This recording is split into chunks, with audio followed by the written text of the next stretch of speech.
todos, eu sou a Letícia Lara, analista tributária da Secretaria de Finanças. E estou aqui inaugurando hoje um novo canal de relacionamento entre a Cefim e o contribuinte, o cidadão rondoniense. É o Cefincast. E o que é o Cefincast? O Cefincast é um espaço para a gente debater esses temas tão complicados que são os temas tributários, para a gente falar das ações da Cefim, dos projetos da Cefim, enfim, informar você, contribuinte, sobre o que anda acontecendo no mundo tributário. Eu estou aqui hoje com 3 convidados ilustres da Secretaria de Finanças. Sejam muito bem-vindos. Obrigado. Quero apresentar cada um deles agora.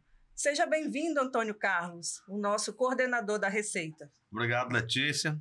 Espero contribuir com esse belíssimo projeto que visa aproximar o fisco da sociedade em geral, das mídias sociais principalmente. Seja muito bem-vindo. Fique à vontade aqui no nosso programa, tá? E temos também o Márcio, que é o nosso gerente de tributação. Seja muito bem-vindo aqui, Márcio, para estar aqui explicando para as pessoas como é que funciona esse mundo tributário. Boa tarde, Letícia. Boa tarde a todos. É muito bom esse podcast, até mesmo para a gente destravar um pouco a parte tributária, né? Que a gente é acostumado muito com essa complicação da norma. E vamos aqui procurar aproximar a Cefim com a sociedade. Sim, muito obrigada.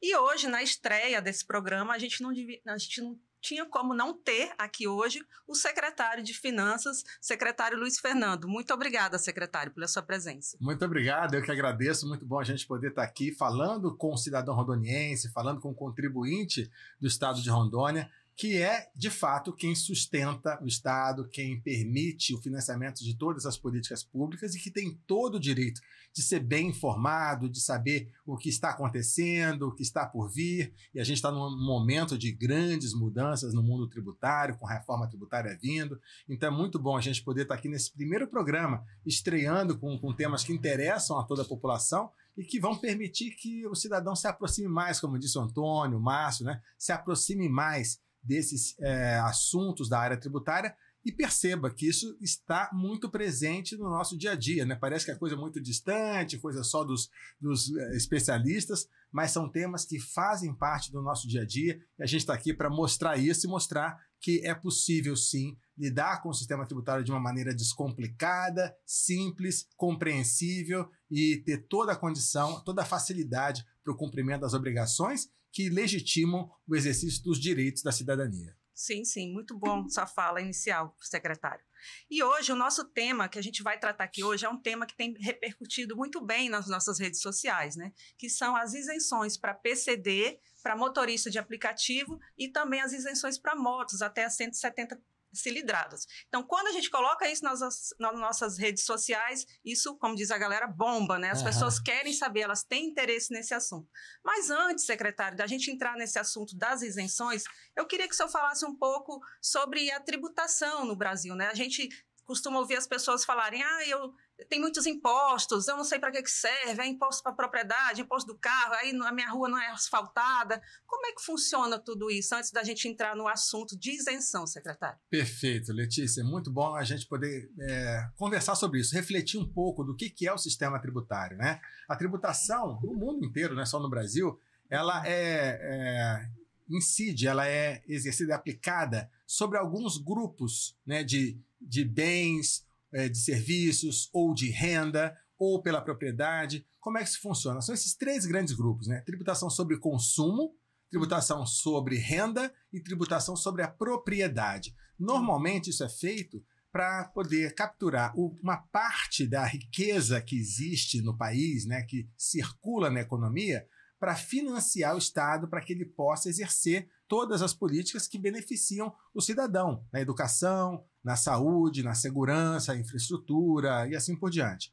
Esse financiamento ele precisa ser feito, a Constituição diz isso, de uma maneira proporcional à capacidade contributiva de cada cidadão. Então o sistema ele precisa ser desenhado e executado de uma maneira que todo mundo contribua de maneira proporcional ao que ganha, o que possui.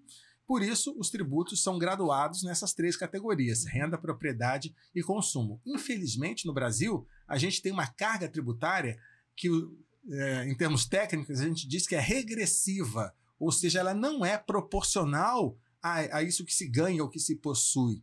Porque a tributação ela é muito mais pesada sobre o consumo do que sobre a renda e a propriedade. Quando a maior parte da carga tributária está no consumo, ela torna o sistema regressivo, ela acaba cobrando mais percentualmente de quem ganha menos. Isso é extremamente injusto. A reforma tributária tenta melhorar esse panorama, criando o cashback, a devolução de tributos para as pessoas de menor renda, mas vai ser preciso que o Brasil enfrente uma outra fase de reformas, que é a tributação sobre a renda e o patrimônio. Que esses dois grupos de tributos, eles são progressivos, eles são proporcionais, né? Um percentual da renda, quanto mais se ganha, mais se paga. Sobre patrimônio, quanto mais a pessoa possui de bens, né, de imóveis, de veículos, né, ou direitos, esses bens, eles também mostram a capacidade de contribuição de cada um.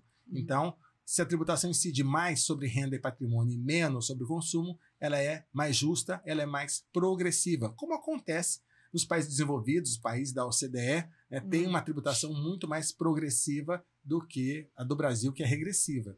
Então, é preciso entender isso, até para a gente brigar pelas coisas certas, né? Às vezes a gente tem a falsa impressão ou a falsa percepção de que a carga tributária brasileira é a maior do mundo, né? Eu já ouvi isso muitas vezes e eu tenho certeza que você, né, que nos ouve aqui, que nos assiste aqui, já ouviu isso também. A carga tributária do Brasil é a maior do mundo. Não é verdade, né? A carga tributária, ou seja, o percentual total da arrecadação sobre o PIB, total de riqueza da economia, no Brasil, é em torno de 33%, enquanto a média da OCDE, dos países desenvolvidos, é de 44%.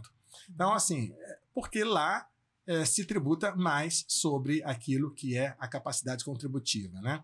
Posso fazer uma pergunta para ti? Claro, claro. Quando tu falou aí sobre essa última frase, se tributa mais sobre a capacidade contributiva, seria a mesma coisa de um pacote de arroz comprado ali de 5 quilos, que o imposto dele é 19,5, ele pesa mais para uma pessoa de menor renda, um autônomo, alguém que ganha pouco salário, do que para alguém que tem os melhores cargos, tem um emprego grande na empresa. Seria isso, não? O peso em relação à renda? Isso, o peso em relação à renda. Ora, o pacote de arroz é consumido tanto pelo rico quanto pelo pobre. E paga a mesma coisa.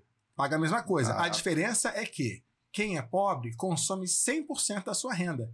Então, se a maior parte dos tributos incide sobre o consumo, quem consome 100% da renda está pagando mais. Se uma parte da minha renda eu aplico, eu compro bens e tal, e essa parte da renda é menos tributada, no final das contas eu acabo pagando menos de quem consome 100% do salário. Proporcionalmente. Proporcionalmente. Na tua fala tem um olhar muito social, né? Sim, nesse sentido, e é preciso que o sistema tributário seja equitativo, seja justo, né? E a CEFIM tem buscado promover isso. Por isso, quando possível, né, quando a lei nos permite, quando, né, as políticas tributárias nos permitem, a gente procura graduar isso para tentar tornar o sistema mais equitativo, mais justo. E com a reforma, a carga vai mais ou menos todo 27,5, né, a previsão. Né? Isso.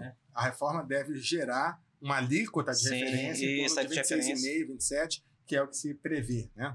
Que, como vai substituir um conjunto de impostos e vai tornar o sistema também respeitando princípios que permitem não ter bitributação, não ter cumulatividade, acaba equivalendo, né? Em relação ao total que se arrecada do PIB, a reforma tributária não vai aumentar a carga, né? Em alguns produtos vai pesar mais, em outros menos, mas na média vai manter a mesma carga atual. Bom, só com a sua fala aqui deu vontade de fazer muitas perguntas, né? Mas não é o assunto do nosso podcast de hoje. Vamos deixar para outra vez. Sim. Então vamos entrar agora no assunto mesmo das isenções. Inicialmente eu quero perguntar para o Antônio Carlos. A gente sabe que em agosto, acho que do ano passado, a gente teve um novo decreto ampliando, né, alguns benefícios, né, para os PCDs. Como que foi esse decreto? Qual a diferença? O que trouxe de novo para as pessoas que têm alguém na família PCD?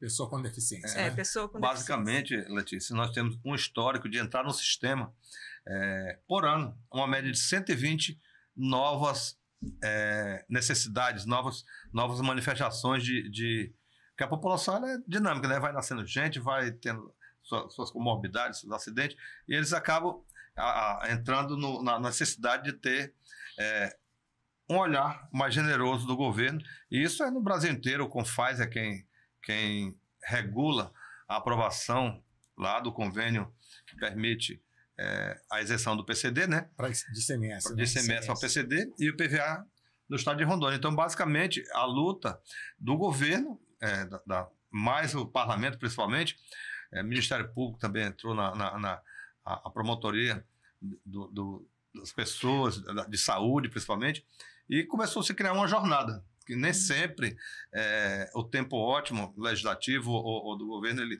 consegue incorporar com muita rapidez, mas em agosto do ano passado foram editados 2 decretos que realmente destravaram essa pauta para agora agosto de 2024, para a necessidade dos menos favorecidos, que tem uma necessidade de ter o veículo mais barato, então subiu o valor de compra até 120 mil, que com 100 mil reais não estava comprando mais. Antes estava 100 mil o valor do veículo. Com a desoneração do ICMS até 70, né? Ele tinha que pagar 30 mil, era tributado. Agora aumentou o valor do veículo para 120 mil. Que com só explica com mais calma assim. Se eu fosse comprar um carro, eu tivesse um filho PCD, eu preciso comprar um carro. Aí antes o carro tinha que ser até 70 mil. Com a isenção do ICMS. 70 mil, ele subiu para 100 mil em 2021. E agora, já está 100 mil, você não compra mais nem um carro básico. O valor limite do carro que pode ter a isenção até 70 mil, né? Então, se você comprasse um valor que custasse mais, um carro cujo valor fosse mais de 100 mil, você não podia ter isenção até 70. Agora o carro pode custar até 120. Você continua tendo a isenção até 70. Exatamente. Né? Do ICMS. Exatamente. Isso aí é uma jornada que tem que aprovar no CONFAZ, né? E para IPVA, aí sim, a iniciativa aí de conjunta da gerência do Márcio, do secretário, conseguimos fazer com que esse valor fosse para 120 mil de isenção integral do IPVA. Do IPVA, né? E o ICMS também até 70 mil. Até 70 mil. Mais o valor do carro, 120. Porque no caso aí, Letícia, do IPVA, não há necessidade do CONFAZ, né, de convênio. Sim, é só aí é uma flexibilidade do Estado, né, de promover essa justiça social e igualando também aos outros estados. E ressaltando aí, Letícia, nesse caso que ele falou do Estado, do IPVA, que é só o Estado, mas o parlamento é quem aprova, no fim, essa alteração. Sim. E foi uma jornada muito legal, permitiu que, no fim, houvesse esse sorriso de satisfação das mães atípicas. Né? Né? E a flexibilidade do laudo também, né, Antônio? Sim, isso que Márcia, você que trabalhou mais na legislação atentamente, o que mudou? Antes podia, qual tipo de PCD, se aumentou? Eu ouvi falar que tem o síndrome de Down também agora.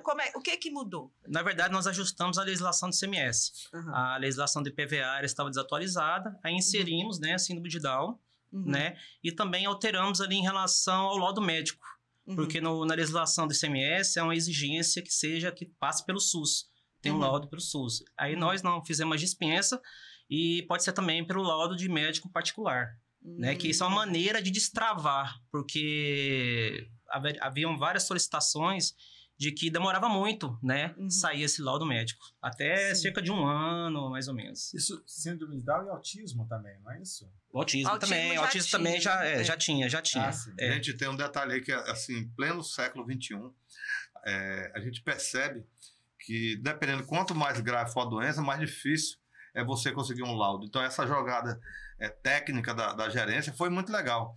Nós tínhamos ali uma estatística de 120 novas necessidades identificadas que protocolam nas unidades por ano, em média, não passava de 10% o acesso às mães atípicas, aos benefícios de Down, autismo, qualquer deficiência mental, porque você encontrar disponível no SUS ou no Detran um médico específico dessas áreas, geralmente tem mais voltado para as questões ortopédicas, né?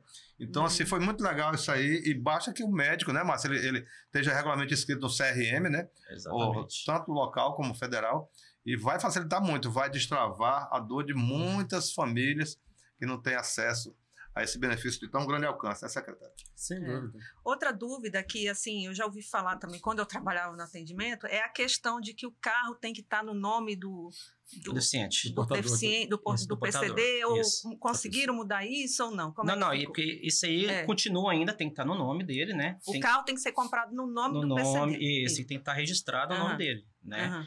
E porque nós continuamos na legislação do ICMS, né? Nós mantivemos essa questão, não teve nenhuma alteração a respeito disso. Ele pode ser conduzido por outras 3 pessoas, caso ele não possa conduzir o veículo. Sim. Certo?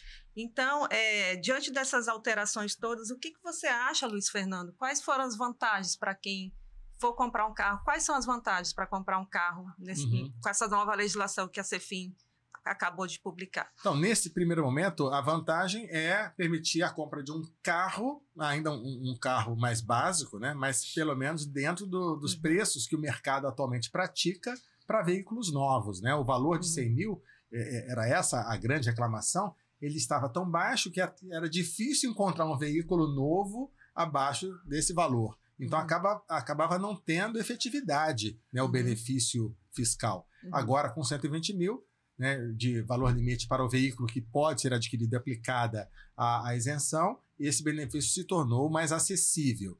Mas é importante destacar assim, qual é o objetivo do benefício da isenção de PVA, de ICMS para a pessoa com deficiência. O objetivo é facilitar o acesso desse bem de locomoção para as pessoas que têm dificuldade de locomoção, de usar um transporte público, de ter até o seu tratamento facilitado por acesso a esse bem. Uma crítica que se faz, né, nas nossas discussões aí de secretários de Fazenda no país, no âmbito do Conselho Nacional de Política Fazendária, que é quem discute esses limites para o ICMS, é que o desenho atual do benefício, o rol de doenças que dão acesso ao benefício, ele é muito abrangente. E nem sempre esse critério de realmente gerar uma necessidade do veículo para a pessoa cuidar do seu tratamento, para ela poder se deslocar, para ter acesso, né, à vida civil, aos seus direitos de cidadania, tem algumas doenças que dão acesso ao benefício que, eventualmente, em nada dificultam, né, o acesso a meios de transporte, a locomoção da pessoa, né? Então, essa crítica que se faz gera um cuidado dos estados na concessão desses limites, porque o benefício hoje ele é acessível para a maior parte da população.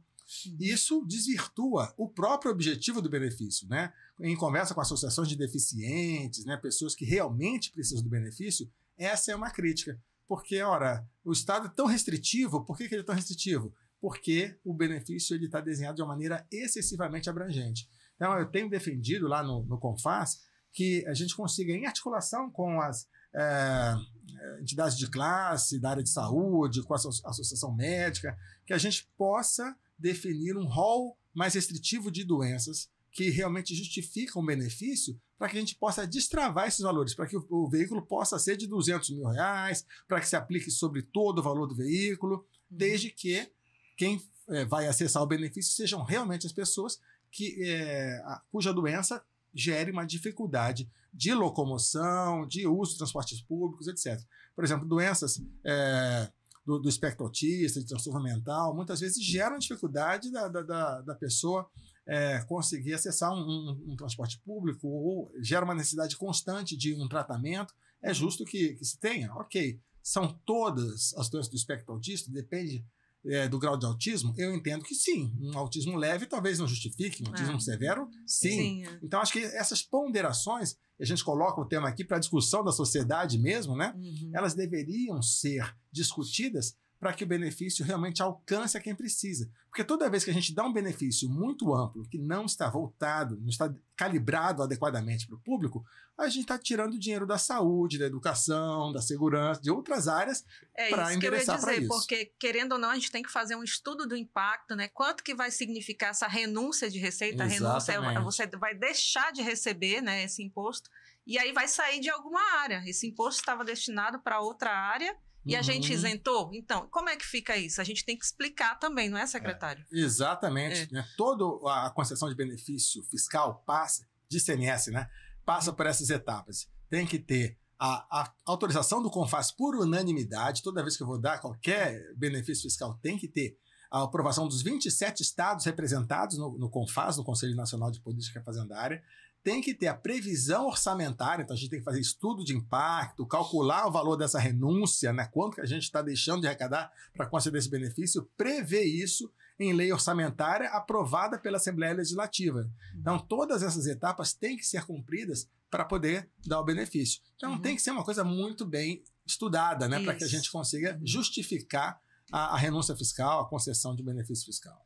Sim. Então, Márcio, como você disse, a principal novidade desse decreto é a inclusão do síndrome de Down e também o limite, né, para as pessoas terem mais condições de comprar um carro, né, porque o carro hoje em dia, o carro popular não é com preço acessível. Então, isso vai beneficiar essas pessoas. Exatamente. Então, pode falar. E porque a legislação do IPVA ela acompanhou o ICMS, né, e foi para R$120 mil. E aproveitando o gancho do Luiz aqui, nessa questão do PCD, porque antes o convênio 38/2012 previa que o veículo tem que ficar em nome da pessoa até 2 anos. Aí muita gente, por questão querendo ter vantagem financeira, esse convênio ele foi modificado e alterou agora para 4 anos, ou seja, a pessoa tem que ficar com o veículo durante 4 anos. 4 anos, sim, para não revender, para ter um lucro, né? Exatamente. E no CONFAS, tem algum estudo de outro tipo de benefício para os PCDs ou não?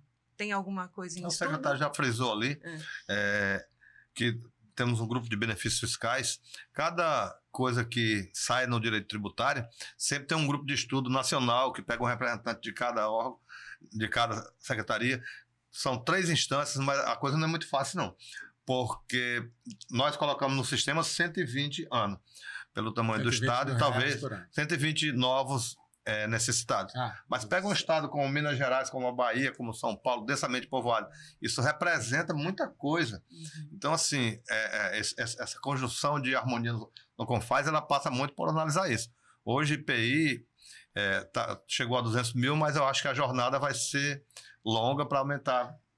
Existem esses estudos, né, de elevar esse valor para 200 mil, né? Existe essa previsão. Mas, né, na minha opinião, depende de uma calibragem melhor da amplitude do benefício, do rol de doenças que dão acesso ao benefício. Perfeito. Tem um caminho a percorrer ainda, né? Mas um estudo local que nós estamos fazendo, eu e o Márcio, pelo menos no que tange ao IPVA do veículo usado, porque o novo, ele vai ser, o pai pede na concessionária, se habilita, apresenta todos os laudos, a autorização da receita e tudo, e o novo para ICMS, e também IPVA, ele pode sair da fábrica, ele compra, reúne lá, consegue o recurso, pode vir no nome da criança o documento. Mas o usado, que acontece, que é uma questão que nós vamos enfrentar, né, Márcio?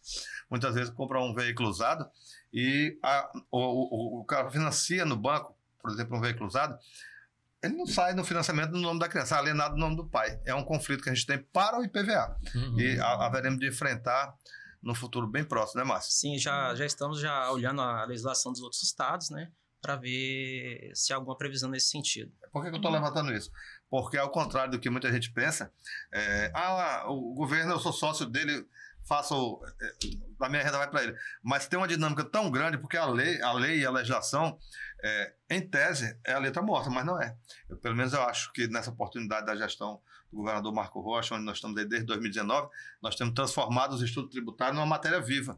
Sim. Onde nós olhamos os anseios de qualquer segmento, e muitas vezes você tem uma isenção, mas que ela se reveste em consumo. Quando uma mãe não paga o IPVA, esse dinheiro ela vai comprar produto para a casa dela. Então, assim, a gente só olha a isenção como uma renúncia, mas esse dinheiro ele deixou de ir para o cofre do Estado, mas ele circula na economia. É um aspecto também que faz com que a gente tenha que estar sempre com essa empatia, né? Para fazer os ajustes. Para a gente fechar essa parte aqui da isenção de IPVA e ICMS para PCD, eu queria falar para o Márcio e para o Antônio que a acessibilidade é uma pauta que então está presente na CEFIM, né, por meio das isenções desses impostos.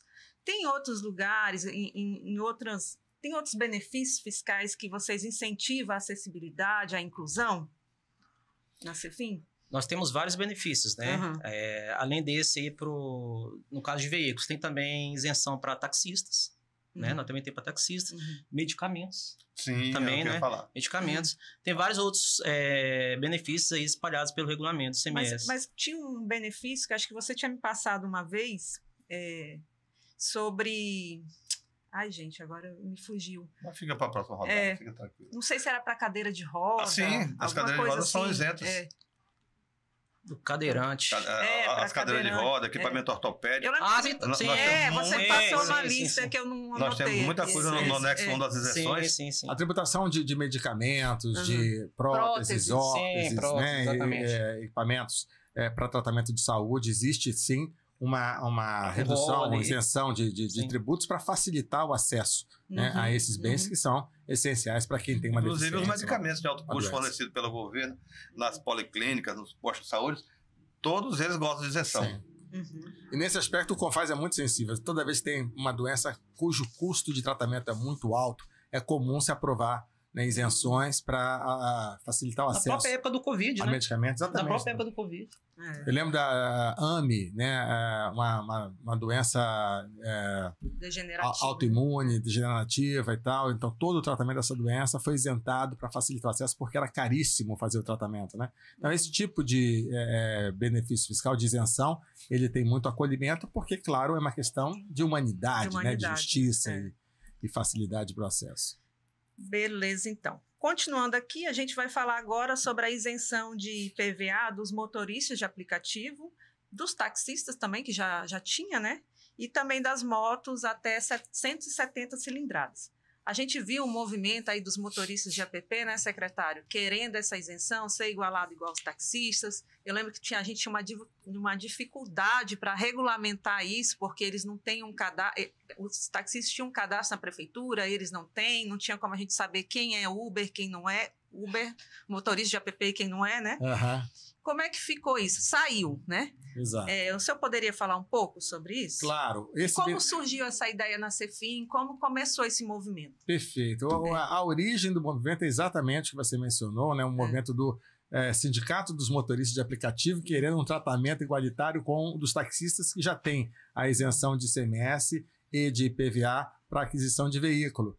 E, na verdade, a dificuldade de operar era justamente isso. Não havia uma base cadastral para que a gente pudesse reconhecer quem eram os motoristas de aplicativo, porque, ao contrário dos taxistas, não tem um registro prévio na prefeitura, né, um cadastro lá na Centran, que manda para o Detran.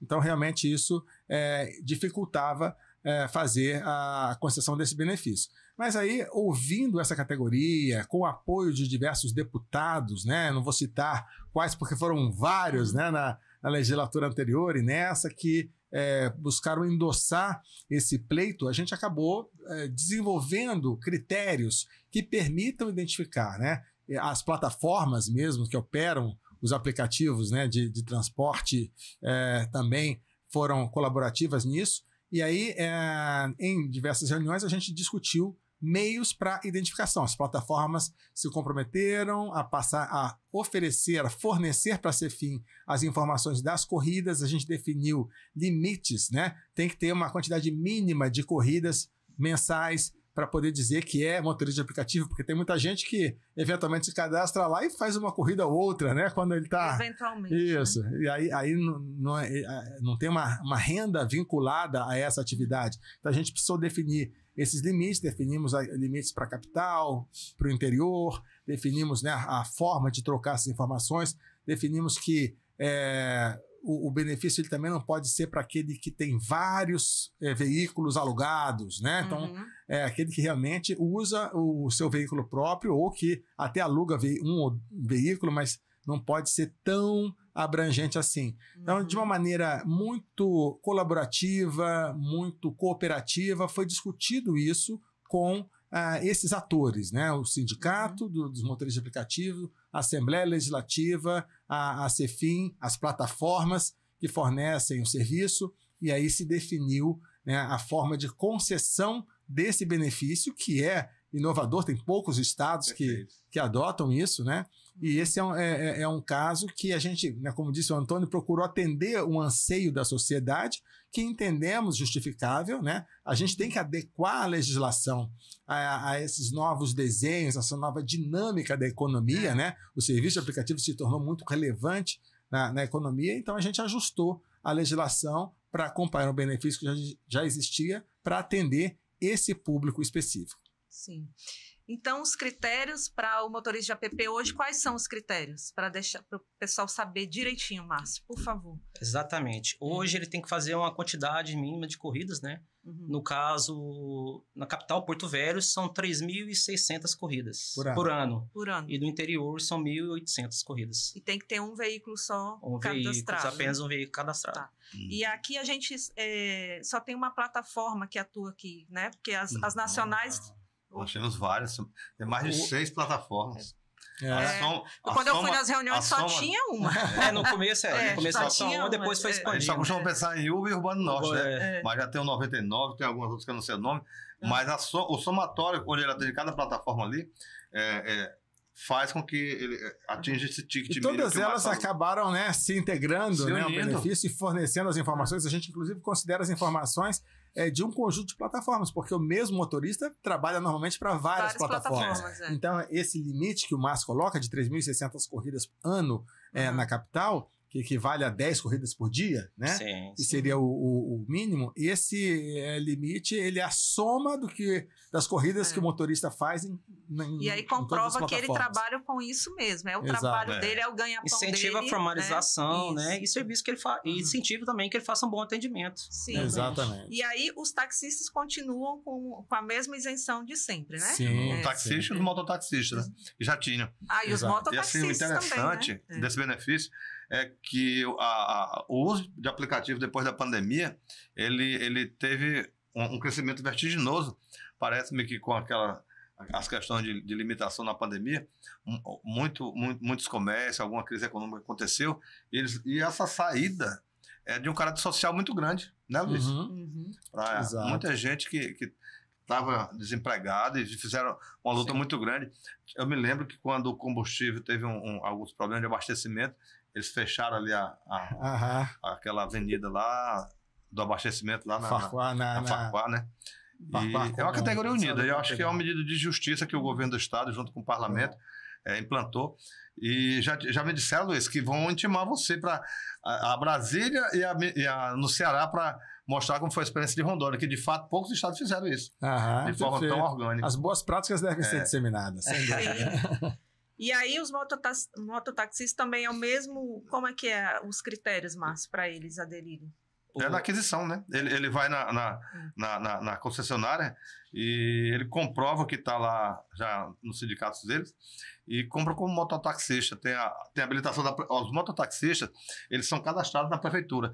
Já os motoristas de aplicativo, a prefeitura tem dificuldade, tanto que uma das ideias iniciais, que até o secretário falou, era que fossem habilitados pelas prefeituras, pelo departamento de trânsito. Só que nós temos 52 municípios que muitos sequer têm uma estrutura fazendária robusta, então optou-se para fazer uma validação das corridas, né, com as plataformas.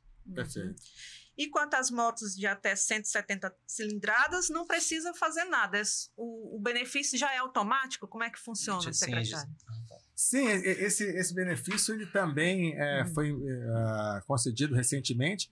O benefício para motos de 170 cilindradas nasceu de uma resolução do Senado, a resolução 15 de 2022, do Senado Federal, que previu que os estados podem fazer a redução, né, do IPVA até a isenção, né?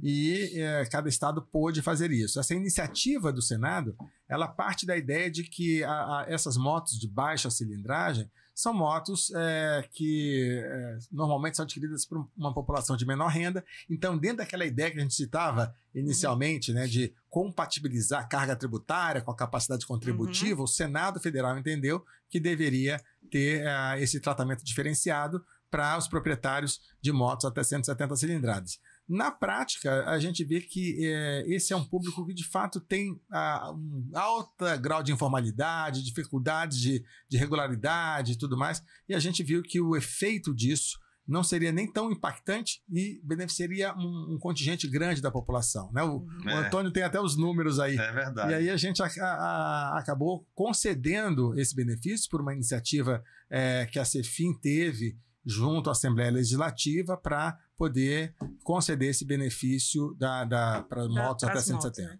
E com todas essas isenções, quanto é que representa isso para o nosso orçamento, para nossas receitas? A gente fica meio preocupado assim, né? Na Tantas realidade, isenções, como é que fica isso no orçamento? Às vezes, ela é tão importante, tão pequena para o conjunto da obra. Como eu tinha falado ali, as isenções, por exemplo, de PCD, elas dão R$650 mil, em média, para os 120 novos que entram. 650 mil para a nossa arrecadação, né? Os beneficiários das questões de PCD acumulados... 650 mil o ano, né? O impacto... O ticket de média. Tributário, não é o nada, custo de renúncia. Isso. Para uma arrecadação de ICMS, de PVA... 650, 700 milhões, né? De PVA. Então, assim, é uma medida muito justa. A quantidade de beneficiários de PCD, ela está em torno de acumular de 2.134 veículos. Os motoristas de aplicativo, nós temos nesse primeiro ano do teste ali 1.172 beneficiados. Você sabe o alcance disso para as famílias, do camarada deixar de pagar ali um carro R$1.100, R$1.200, R$1.500? Para ele tem uma importância muito grande. É material escolar de muitos pais de família, né? Desse contingente.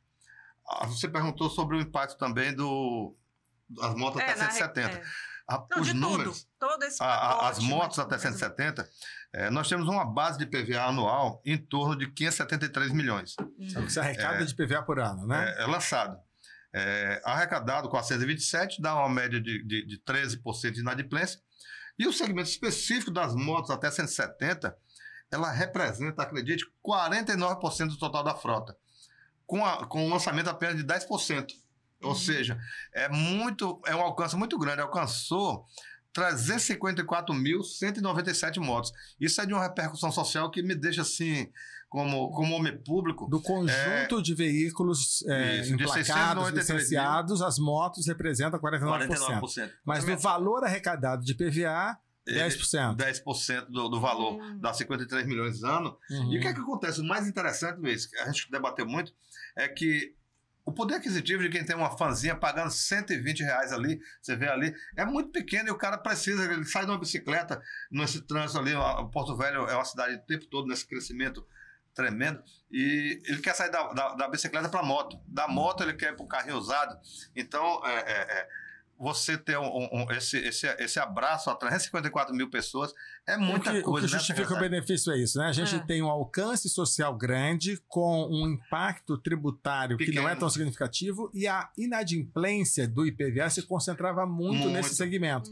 Então, e o custo para cobrar esse IPVA é muito alto. De 55, ela dava em torno de 45 de inadimplência. Esses 10 na prática não altera as finanças, tem um alcance impacto social muito grande. Então é esse conjunto de fatores que justificou o benefício, né? O fato de ter baixo impacto tributário, de ter um impacto social muito significativo e que a gente acaba apenas legitimando uma medida que já foi desenhada no Senado Federal e que precisava ser implantada aqui sob determinação do governador Marcos Rocha, claro que é quem sempre autoriza a concessão ou não desses benefícios. Porque podia ter deixado ele poderia não ter feito, mas ele entendeu que deveria fazer por conta desse impacto, né? E aí a gente acaba trazendo para a regularidade, trazendo para a conformidade fiscal um conjunto de cidadãos que estavam tendo dificuldade. Quem adquirir uma moto nova agora, ele já vai ter uma vida tranquila nos próximos 5 anos. Nós temos um desafio para trás, que hoje a gente não executa o passado, porque tem um limite de execução, mas já é um refrigério para essas famílias, né, Luiz? Sim. Como eu digo, às vezes o cara que mora bem longe na periferia, ali, tem aquela motinha, a gente vê a Amazonas, essas ruas de maior densidade, é um negócio que, assim, eu acho que dá para amaciar o coração nosso de homens públicos, fazer uma medida de um alcance tão relevante, né? Sim. E lembrando, Luiz, que eu estava dando uma lida, o projeto inicial do Senado começou com 150 cilindradas. Aí, para ter um alcance maior, aí ele tem ampliado para 170. Sim. E fora essa isenção, continua aquela também dos 15 anos, né? O veículo fez 15 anos e não precisa fazer pedido, nada, é só esperar. Deixa de ser lançado automaticamente, né? Exato. Então, gente, agora a gente está entrando na parte que a gente precisa esclarecer para o contribuinte, para a pessoa que está em casa, como é que ela faz para conseguir esses benefícios. É complicado, tem que ir lá na agência de rendas, tem que ir lá no CPA, tem online. Como que a gente faz isso, Márcio? para fazer esses pedidos? Hoje faz isso pelo próprio site, né, da Cefim. Ele vai no portal do contribuinte, na própria agência virtual hoje nova da Secretaria o site de Finanças, da Cefim, por favor, você pode falar? www.cefim.ro.gov.br. Sim. E também pelo portal da agência virtual da Secretaria de Finanças Que é dentro agora. da Cefim. Isso, que é dentro da Quando Cefim. entra no site, procura o ícone que está lá no canto direito Isso. superior, agência virtual, clica lá Exatamente, e já tem toda a documentação, né, comprobatória Uhum. para usufruir do benefício. Sim, em todos esses casos que a gente falou aqui, né? Exatamente, tanto para PCD e PVA, como ICMS. E tem um atendimento presencial ou só está online? Na própria agência de rendas também ele pode né? fazer também. Temos Sim. 23 agências de rendas. Sim. E temos um projeto interessantíssimo de ampliar o atendimento até para, nos municípios onde nós estamos, ter um atendimento básico ali por prefeituras, por qualquer órgão municipal, estadual, federal que queira ser parceiro da Cefim. Tá, para que atendimento da Cefim nós vamos treinar, né, Márcio? Para usar a nossa agência e habilitar o servidor para dar esse atendimento. Essa orientação, né? Essa orientação. É o cidadania rural, né, que você está falando. E estamos em 23 municípios, né? As agências de rendas prontas para atender pessoalmente quem tiver alguma dúvida. E assim, a Cefim hoje não é uma secretaria verticalizada, onde você chegar, alguém vai te atender. Se for no meu gabinete, se for no secretário, nós vamos dar um encaminhamento ali. Não tem, olha, volte e faça seu papel, não. Importante destacar esse esforço que a gente tem feito para melhorar o acesso ao nosso atendimento, né? Não só através do Cidadania Rural, a gente tem também na agência virtual, que a gente facilitou bastante o acesso, e tem tornado a experiência, do usuário, do contribuinte, mais facilitada. Inclusive, em breve teremos lançamento, aí vou dar um spoiler, né? Do nosso atendimento virtual, né? O nosso uma nova chatbot, plataforma, né? Como dizem os especialistas. Vamos ter até um mascote. Exatamente. Um avatar. Então vai ficar muito mais fácil interagir com a Cefim no mundo virtual com essas novas ferramentas que a gente tem disponibilizado para a população. E assim, a agência de rendas de Porto Velho fica na Avenida Tiradentes, em frente ao batalhão da PM, né? Exatamente. E se você quer saber na sua cidade, aí no interior, é só entrar no site da Cefim. Lá tem as localidades com o endereço de cada agência de rendas. São 29 agências, 23 agências de rendas, né? E alguns pontos onde não tem ponto da Cefim, alguns órgãos como SEDAM, DETRAN, as prefeituras, Idaron, eles estão prestando algum tipo de serviço da Cefim. Não todos, mas principalmente os que envolvem o produtor rural, essas pessoas estão sendo treinadas para poder atender essa população onde não tem agência. É até interessante você falar, porque nas cidades do interior, o que mais tem são os produtores com a sua motinha. Então, assim, eles tinham receio de sair, porque às vezes tinha um problema de PVA, de qualquer coisa agora, e nós estamos trazendo eles para a regularidade. É uma jornada muito legal. A moto substituiu o cavalo, substituiu o cavalo, é verdade. Então, todo mundo tem uma motinha. Aproveitando aqui, acho que é até pertinente, nós fomos até procurados pelo DETRAN, né, com relação ao atendimento, para fazer um treinamento com o pessoal do DETRAN em relação à isenção. Olha aí que legal, né? E acho que o Estado tem que promover isso mesmo, essa integração. E o mais interessante é que não vai ser só atendimento na burocracia de Porto Velho, não. Já anunciei em primeira mão, Luiz, que a pretensão, chegou ao ofício hoje, da diretoria do DETRAN, da atual diretoria, é que nós façamos jornadas nos principais polos que combinam com os nossos e também, inclusive, nos locais mais distantes. O DETRAN quer ser parceiro preferencial para o atendimento deles e também aprender algumas coisas básicas da nossa carta de serviço. Perfeito. Bom, gente, a gente está se encaminhando aqui para o final. Eu agradeço a presença de vocês três aqui agora. Peço que cada um fale uma mensagem final sobre o assunto que a gente tratou aqui. Eu tenho certeza que a gente conseguiu esclarecer algumas dúvidas para as pessoas que estão lá assistindo, para uma mãe que tem uma criança em casa que é PCD, né, um síndrome de Down. Então, Antônio, começando com você.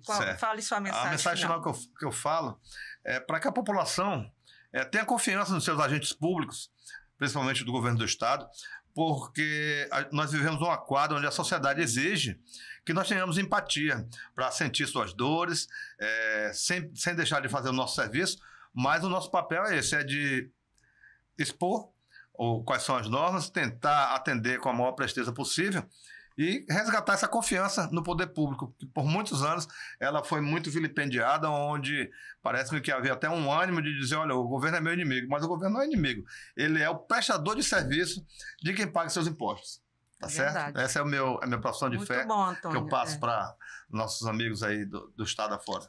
E você, Márcio, o que você tem de mensagem para deixar para quem está assistindo a gente? Bom, todas essas normas que nós discutimos aqui hoje relata que nós fizemos uma inclusão social, Sim. né? E isso é muito importante para a sociedade, ainda mais nos dias de hoje, né? Uhum.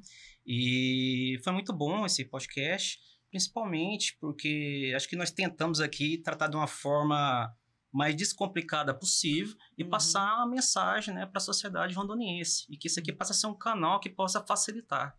Isso. Né? Isso é muito Essa importante. é a intenção do Isso é muito importante, Cefincast, né? aproximar realmente a Cefim da sociedade. Da sociedade. Perfeito. Você, secretário, por favor, termine com chave de ouro o nosso Cefincast. Difícil, né? Porque eles falaram assim, com tanta propriedade, né, sobre os nossos objetivos aqui. Quase lacrimamos, né? Mas é isso, gente. A gente quer muito essa aproximação, a gente quer tornar, né, a Cefim mais próxima do cidadão rondoniense, para que os serviços que a gente presta façam sentido para o cidadão, para que ele tenha facilidade de acesso e entenda o porquê que ele está pagando, né, para que isso serve, que ele consiga entender que a aplicação desse recurso é importante para toda a sociedade, e a gente promova em Rondônia um ambiente de regularidade fiscal, de conformidade com a legislação, para que isso seja justo para todo mundo, justo para quem paga, justo para quem recebe, para quem precisa receber os recursos do Estado para melhorar sua condição de vida, e que todos consigamos avançar para aquilo que é um ideal que o governador Marcos Rocha sempre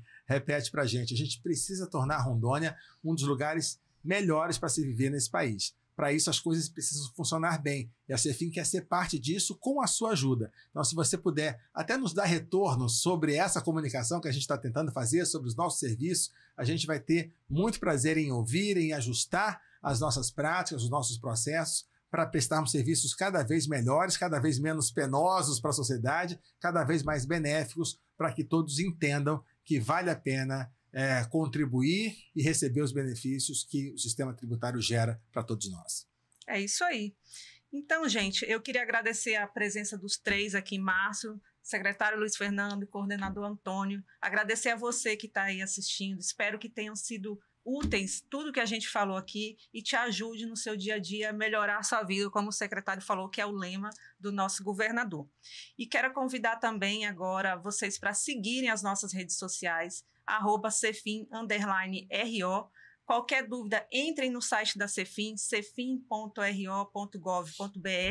e estejam com a gente. Se tiver dúvidas, podem mandar nos nossos canais, nas nossas redes, pode mandar no nosso site da Cefim. Estamos aqui para esclarecer. Muito obrigada e até o próximo episódio do Cefincast.